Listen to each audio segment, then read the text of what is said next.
சிவகங்கை மாவட்டம் திருப்புவனம் அருகே நேற்று அரசு பேருந்தின் முன்பக்க டயர் வெடித்து கழன்றோடிய நிலையில் ஓட்டுநர் சாமர்த்தியமாக இயக்கி பேருந்தை நிறுத்தியதால் 55 பயணிகளும் காயமின்றி தப்பினர். விவரங்களை தருகிறார் செய்தியாளர் பாபு. பாபு, வணக்கம். விவரங்களை சொல்லலாம். வணக்கம். சிவகங்கை மாவட்டம் திருப்புவனம் அருகே உள்ள தட்டான்குளம் கிராமத்தில் ராமேஸ்வரத்திலிருந்து மதுரைக்கு செல்வதற்காக அரசு பேருந்து 55 பயணிகளை ஏற்றிக்கொண்டு வந்தபொழுது இந்த தட்டாங்குளம் கிராமம் அருகே வரும்போது பேருந்தின் இடது பக்கத்தோட டயர் வெடித்து சாலையில் உருண்டு ஓடிச்சு. அப்போ பேருந்து ஓட்டுநர் அந்த பேருந்தை நிறுத்தினார். இந்த பேருந்து டயர் வெடித்து ஓடிய சம்பவம் அந்த பகுதியில் பெரும் பரபரப்பை ஏற்படுத்தியது. ஆனால் அந்த பேருந்து அந்த இடத்துல நின்றாத காரணத்தினால இந்த 55 பயணிகள் அதிர்ஷ்டவசமாக உயிர் தப்பினர். இது குறித்து தட்டாங்குளம் போலீசார் வழக்கு பதிவு செய்து விசாரணை செய்து வருகின்றனர்.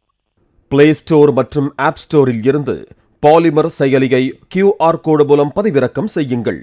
செய்திகளை உடனுக்குடன் பெறுங்கள்.